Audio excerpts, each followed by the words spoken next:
एक बड़ी घटना ने तूल पकड़ा पूज्य मुरारी बापू जी की। हाँ, बापू जी जिनको रामकथा का मर्मज्ञ माना जाता है। अच्छा, ये बात मैं बिल्कुल भी ना बोलता, क्योंकि ये बात एक बड़े वक्ता ने कहा है, और ऐसे वक्ता ने कहा जिसको भारत ही नहीं अपितु पूरा विश्व सुन रहा है, इस्लामिक कंट्रियां भी जिनको सुन रही हैं, ऐसे वक्ता के द्वारा ये कृत्य हुआ है। इस नाते में ये बोल रहा हूं और बड़ी वेदना के साथ में बोल रहा हूं। पूज्य मुरारी बापू जी की पत्नी का देहावसान हुआ, पत्नी दिवंगत हुई। उसके लिए पहले तो श्रद्धांजलि है, ईश्वर अपने श्री चरणों में उनको स्थान प्रदान करे, क्योंकि आपकी पत्नी का देहावसान हुआ, वो आपकी पत्नी है लेकिन मेरी माँ है, मेरी माँ है। अब पूज्य मुरारी बापू जी की पत्नी का देहावसान हुआ और बापू जी पहुंच गए वाराणसी में बाबा विश्वनाथ के शरण में कथा करने। अच्छा, विश्वनाथ जाना गलत नहीं है, विश्वनाथ के नाम को रटना गलत नहीं है, कथा को गाना गलत नहीं है, लेकिन सूतक काल में बैठ करके कथा को गाना ये गलत है कि नहीं है, ये सारा विश्व जानता है। सूतक काल में क्या करना चाहिए, क्या नहीं करना चाहिए, ये पूरा विश्व जानता है। हम ऐसी संस्कृति के लोग हैं, ऐसी सनातन संवाहक परंपरा के लोग हैं माई बाप, जिस संस्कृति में किसी की मृत्यु के बाद 13 दिन तक अपने घर को अपवित्र मानते हैं।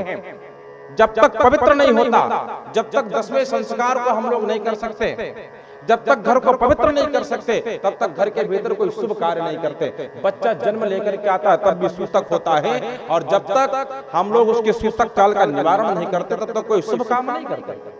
और ये कृत्य पूज्य मुरारी बापू जी ने किया। टीवियों पर जो पूरे दिन छाए रहते हैं, जिनको आज के लोग अपना रोल मॉडल समझ रहे हैं, राम कथा करने वाले जो युवा वक्ता हैं, मुरारी बापू जी को अपना मार्गदर्शक समझते हैं, और ऐसा मार्गदर्शक गलती करता है, और छोटी मोटी गलती नहीं बड़ी गलती करता है, और उसके बाद में बयान भी कुछ ऐसे आते हैं कि हम वैष्णव परंपरा के हैं, हम वैष्णव संत हैं, हम हमारे ऊपर लागू नहीं होता। अरे भाई, आपके ऊपर पूज्य शंकराचार्य जी महाराज बैठाए गए कि नहीं बैठाए गए?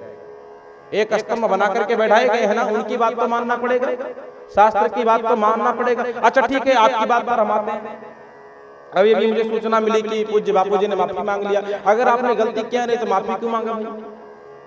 माफी व्यक्ति तभी मांगता है जब वो गलती करता है।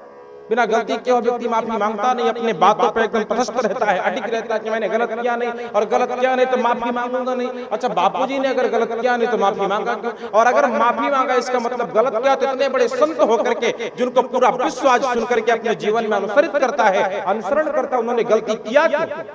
ये गलती आपके द्वारा हुई कैसे? बात ये नहीं कि आपसे गलती हो गई, बात ये है कि आपने ये गलती जानबूझ करके किया, और क्यों किया उसके बाद में माफी मांगा।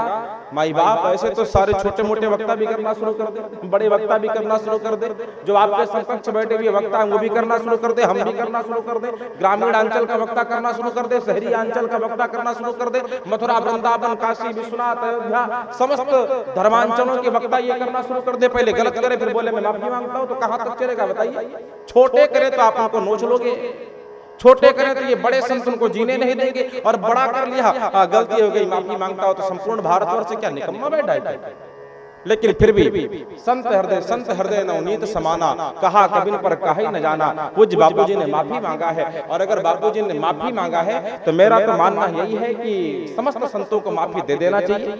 हालांकि माफी देने के कार्य उन्होंने किया नहीं है, ऐसे पहले भी बापूजी ने बहुत ऐसे कृत्यों को किया है, बहुत ऐसे कामों को किया है, मंच से बैठ कर के मौली का गायन किया है, शमशान घाट में चिता के सामने 7 फेरे लगवाए, तो ये गलती अक्सर उनके जीवन में होती रहती है। उसी गलती में गलती ये भी माना जाए, लेकिन फिर भी संत हृदय नवनीत समाना, ये नवनीत माखन के जैसा होता है। ये वृंदावन के संत हैं, ये विश्वनाथ के संत हैं, ये अयोध्या के संत हैं, ये बड़े बड़े असुरों को माफ कर देते हैं, तो इनको भी ये माफ कर ही देंगे, लेकिन एक निवेदन अवश्य करेंगे।